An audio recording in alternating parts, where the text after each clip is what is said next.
How's it going? This is Fox back again for sound design tutorials. I'm carrying on still with the deconstruction of this electro track I did using only Serum. I've worked my way down through the basses. I got to this pluck. I don't really think this is worthy of a tutorial. I'll just scan over it quickly. It's just two saw waves, one an octave higher than the other. First one has got 8 voices in unison and detuned slightly, with an envelope on the filter giving it that pluck. Nothing else. Tiny bit of delay. This is what you get.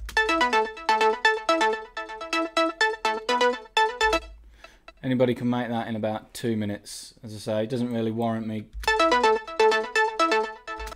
It's not bad, basic, it fit well with the track. As I say, it doesn't really warrant me doing a full tutorial on it, but there you go. Two saw waves spread an octave apart, one detuned slightly, and then an envelope closing the filter up quickly just to give it that pluck. This is the sound I'm going to go over today, this rising sort of chord sound.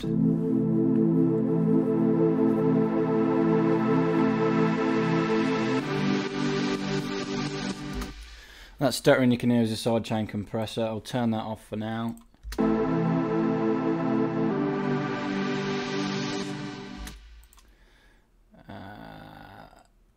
So yeah, that rising sound, there is no rising in effect that we're changing the pitch. All we're doing is using a filter.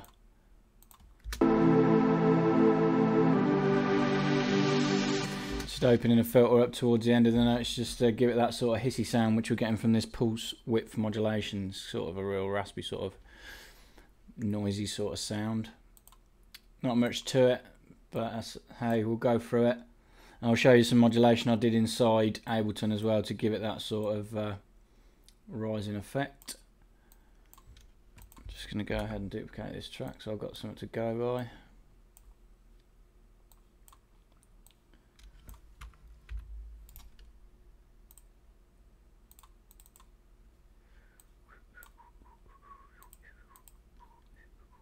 Okay, so yeah, we're going to initialize this. So the first oscillator I used was one of the pulse width modulation ones. It was this Genji one. I'll give it 9 voices of unison, really thicken it up. I'll show you just the one. It's quite an organy feel to it.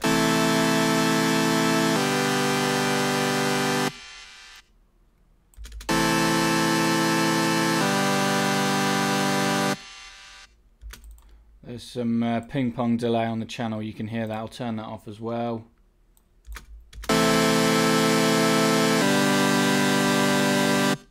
So yeah, that's one voice. This is with 9 voices. I'm going to move the wavetable position around slightly.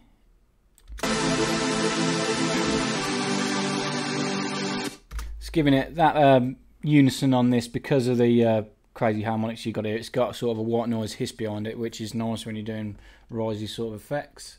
Don't have to add any noise source in as well. So yeah, that's it for that oscillator. Oscillator B, my favourite. It's a saw wave, 2 voices of unison, detuned a lot less than that one.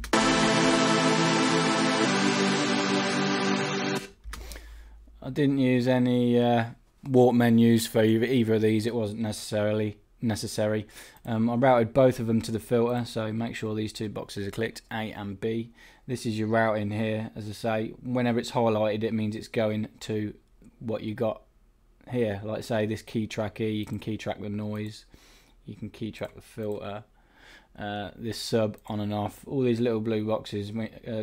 If they're blue it's on, if it's off it's off. So yeah, we've turned the filter on. I used the Moog Low Pass 12 filter. The cutoff pulled down from its original position to 12 o'clock. Drive, fat, mix, pan and resonance, didn't touch it.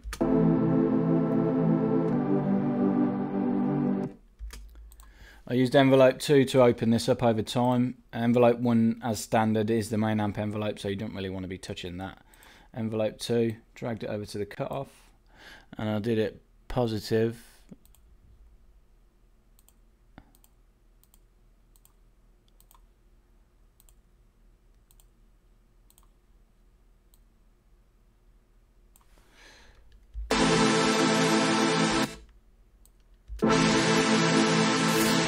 attack I had at 2.3 seconds.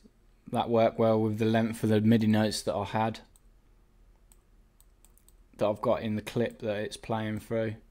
And the attack curve was pretty much dead straight. Hold I had on dead 0, decay where it comes as standard, sustain on full, and the release where it comes as standard.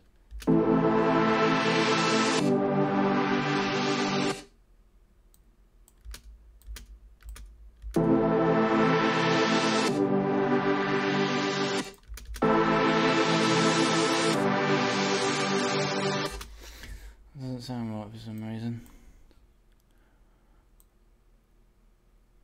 Maybe I modulated the filter in Serum. I did, yeah. So we'll do away with that envelope. I must have decided it wasn't easy enough for me to do it, so we'll cancel that modulation. You can do it with a filter envelope if you want, but I did the modulation for the filter cutoff inside Ableton, as you can see here. Serum X64, because it's 64-bit, filter cutoff. So the filter's on a level for the first chord played, and then it rises for the last pair. Just as easy to do it inside your DAW if you're not happy with the settings inside the actual synth itself. That's pretty much the sound done. The only effect I had was a bit of reverb. I absolutely adore this reverb in here. The size I had on standard, pre-delay, low cut, damp, high cut, width. Everything how it was, I just turned it on.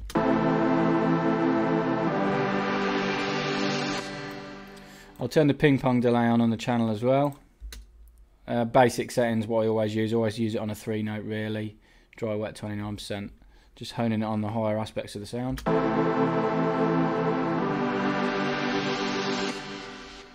Just helps the notes tail off a bit.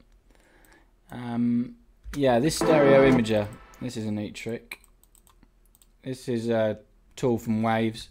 As it comes as standard, this is pretty much how you open it. The width is, it's not mono, it's in between mono and full stereo.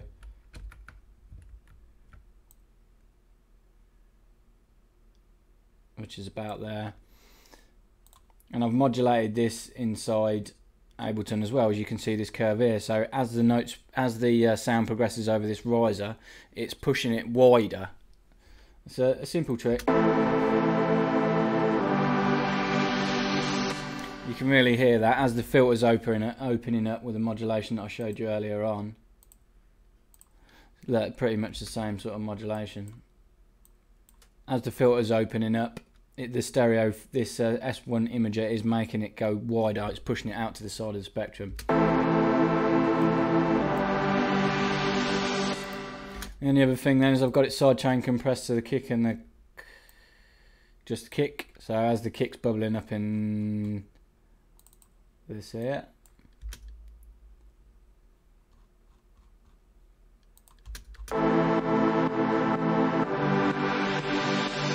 you can hear it pumping with a kick. So yeah, that's it, a real basic patch again, 2 basic oscillators. These pulse width mod ones are really, really good. I mean, the phase is, no it's not. The wavetable position is the pulse width, so you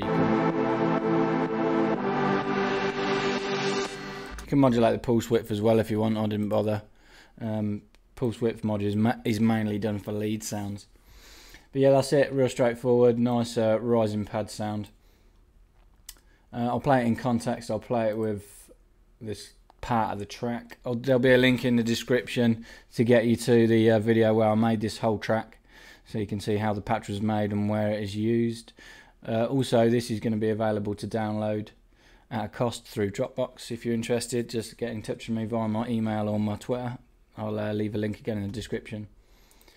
You can buy this as you see it in its entirety, the whole project, all patches, all drums, everything, all laid out as you see it here. So yeah, this is it in context.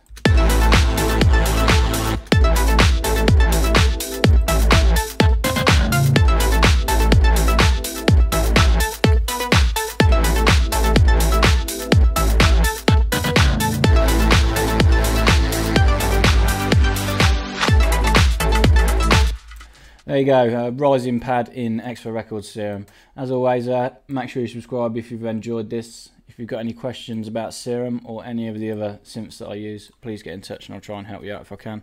Okay, thanks again for watching. Cheers.